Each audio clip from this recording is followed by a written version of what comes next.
Hello, welcome to White Birch Tarot and Astrology.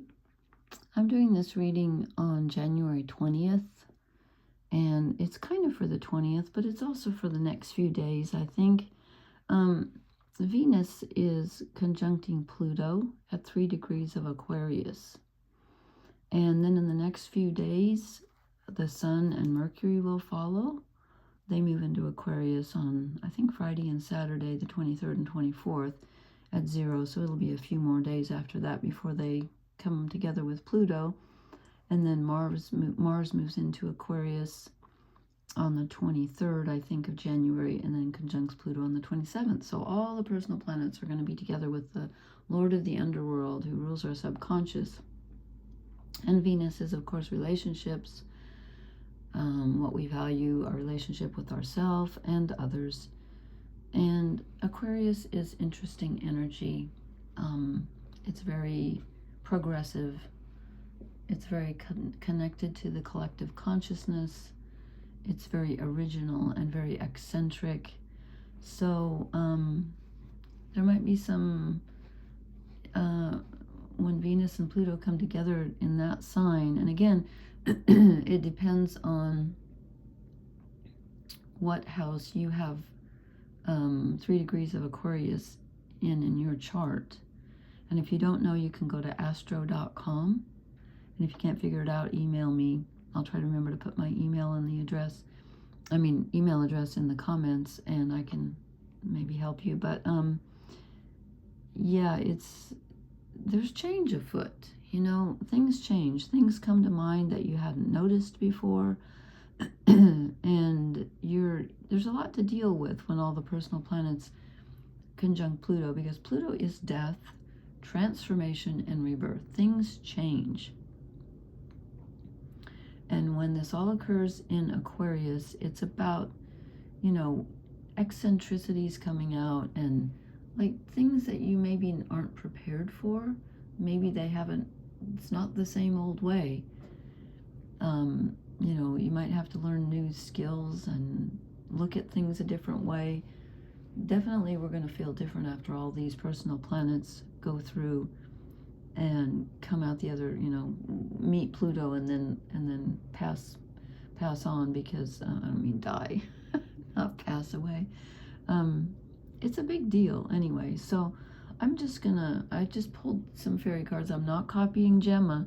I swear to God, every time I think I'm going to do this, then I look at her video and she just did it. I'm like, what is this? So I did it, and I want to start off just really briefly, though. Let me write down the time for those who don't want to see the astrology. I'm just going to, this is not the full poem. You know, it's funny, I've had songs, they're always stuck in my head. But I've had this song by Simon and Garfunkel, Bridge Over Troubled Waters, stuck in my head for the last hour since I started thinking about doing the reading. And then I thought, what poem would fit for, you know, for Venus coming together with Pluto? And I thought of this poem by Dorothy Parker called Fair Weather. And it fits that song. So apparently it's supposed to, anyway. I'm not reading the whole poem, but I just want to read part of it. I love this. She said, this is the first part of the poem. This level reach of blue is not my sea. Here are sweet waters, pretty in the sun, whose quiet ripples meet obediently a marked and measured line, one after one. This is no sea of mine that humbly laves in troubled sands, spread glittering and warm. I have a need of wilder, crueler waves. They sicken of the calm who knew the storm. Just as I read that, it sounded familiar to me. I hope I didn't read this the other day. Anyway, when she uses the word, you know, saying that her waters do not meet obediently, I'm thinking that's the keynote of Aquarius. It's the rebel. And, you know, Aquarius is ruled by Saturn and Pluto. I'm sorry, scratch that. It's ruled by Saturn and Uranus. So Saturn and Uranus couldn't be more different. Saturn is, you know, father time and structure and responsibility and discipline. So Aquarius is a very disciplined energy. And yet it's the lightning bolt of Uranus. It's the sudden, aha. It's thinking outside the box. That's why it's eccentricity and rebellion. It's a fascinating, it's actually, I would say, well, I love a lot of the signs, but my favorite sign, I think, is Aquarius. I love Aquarius people. It's just a really interesting energy because I like people who are weird, I guess. What can I say? Anyway, so I pulled 3 fairy cards. Actually, 4 came out. And I'll tell you, it's funny at the end. I'll tell you why. But I start off with the hidden one. And I forgot to change my setting again on my iPad. I went to do it, and I did something else. Well, I hope this is bright enough. Sorry about that. The hidden one, which makes sense. This makes sense because Pluto is the god of the underworld, right? So when Venus meets Pluto, things come up. Things come out of the roots. She's hiding because in the fairies, she's the one who trips you. If you're not paying enough attention, you have to pay very, very strong attention to what's going on, to what's not being said, to what's being said, because she will trip you up. And there was something, oh yeah, it's also about self-absorption. And I like this question. How are your actions affecting or not affecting everything around you? Are you passing blindly through the day, through relationships, and through life itself? She'll trip you up and make you stop and pay attention. That's her job, and she's good at it. The hidden one may be waiting for the next step you take. Yeah, that's the way I'm feeling today. It's like, what? Do I really want, if I want things to be different, if I want to feel different, I have to make some changes. You can't just continue on hoping that, well, this will get better. Pay attention. You might need to make some changes. And then I drew the Lady of Faith. So we get all the cards are feminine, which is interesting because it's about Venus. And she's the one who is armored up. So she has boundaries. She protects herself. She takes care of herself. Oh, it's doing that thing, right? I can't even breathe without it moving. Okay, it won't stop. Sorry about that. So, she's armored. She takes care of herself. She asks herself, how is this relationship, how are all my relationships affecting me? Am I protected enough?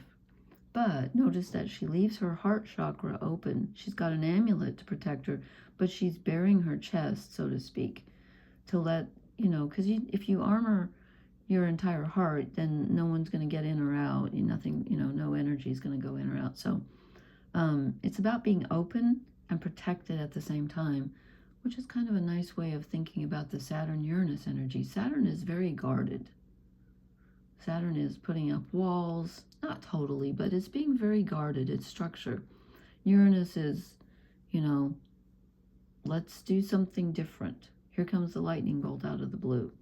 So that makes sense. So you need to protect yourself and have boundaries and make sure that you're not being hurt in relationships. You're not overgiving or anything like that. And be prepared for changes, but don't close yourself off completely. Don't close off your heart. Then there are 2 cards in this deck that don't have any names on them. And I don't know why I don't like these cards. There goes my voice. But I don't particularly.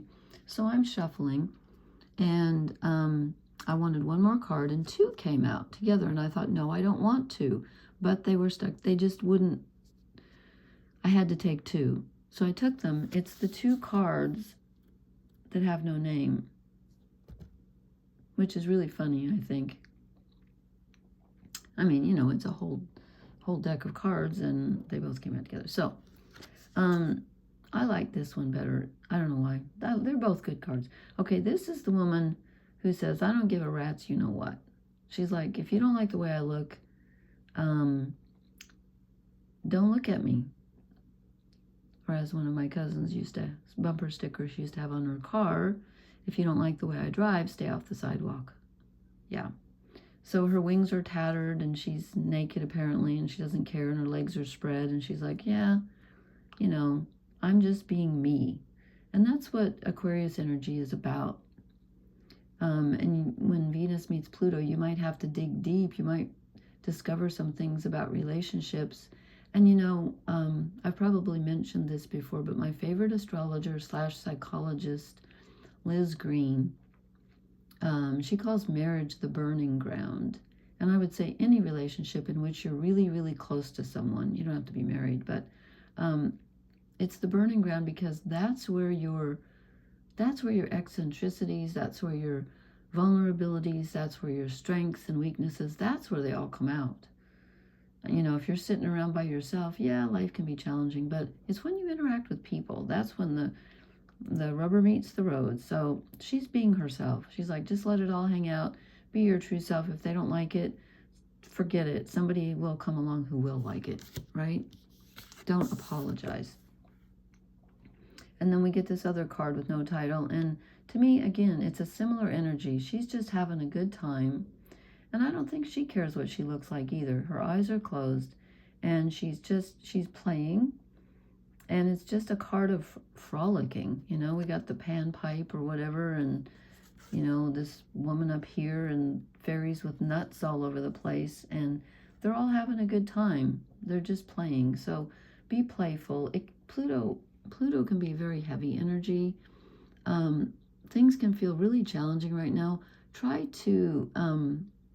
not to feel too responsible in your relationships. I mean, take responsibility where you need to, but, I don't want to say put yourself first, but put yourself first. That's why I just did say it. Be careful, be kind, always, but don't overdo the responsibility act.